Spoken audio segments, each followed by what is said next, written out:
Here are these 7 ways to practicalize to grant you a perfect understanding. Hello, good morning to you all.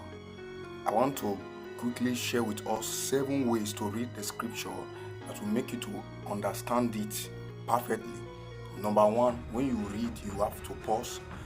Read, pause, and think on the word based on the paragraph, based on each paragraphs, or after punctuations. When you come across some word, you read it, and when you've read it, you think on it based on the paragraphs or the punctuation that you see. Number 2, leave where you don't understand yet and read it sometime again. With this procedure, you can get to understand what you do not understand now. Maybe probably your intellect, or maybe God might have made you to increase in understanding. Then when you come to read it again, you might have a perfect understanding of it. Then number 3 is to pray fervently with that scripture that you don't understand. Pray it like you pray it, you have it in mind. As you have it in mind, you are praying with it.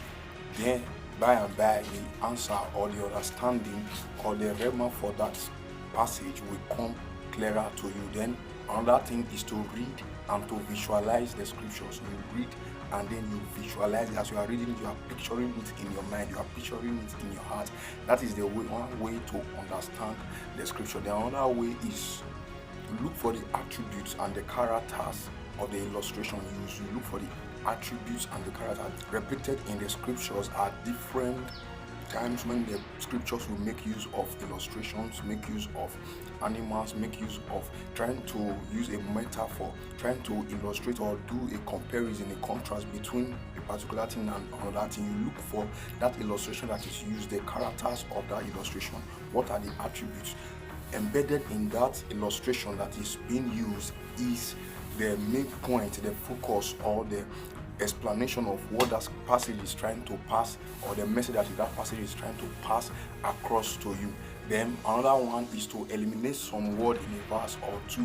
Eliminate it and read without the eliminated one. There you will get the answer, or you get a proper understanding of the scriptures of that passage. So you eliminate some word. Maybe for instance, you are reading a lengthy word, you read it and then you eliminate some and you read it fluently. After you've understand that one that you've read, then before you now come back and then read everything again. Sometimes you can even read only the eliminated one for you to get a proper understanding of it. I get back to you, this is one of the best and the fast, easy way to get a proper understanding of the passage, because this is what I do most of the times, and it has really helped a lot. It has really helped a lot. And then lastly is to compare scriptures with scriptures.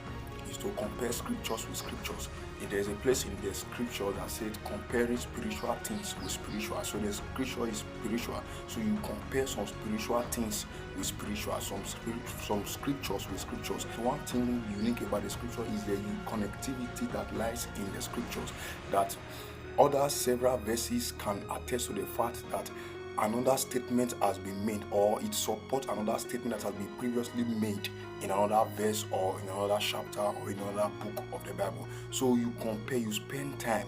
So this might not just be an hour or a one-day affair. No, if you want to get an in-depth understanding, in-depth knowledge of the word, and you want to be groomed with the understanding of the scriptures, here are these 7 ways to practicalize to grant you a perfect understanding of the scriptures. So you compare scriptures to scriptures. By then you can understand. Maybe you don't understand the first scripture that you read, but you connecting it to maybe 2 or more, those one will give you a basis for your understanding. It will give you an in-depth knowledge of it and in-depth details on it. To apply any of this method, number 1, number 2, number 3, or to number 7, to begin to experience a sound understanding of the scriptures.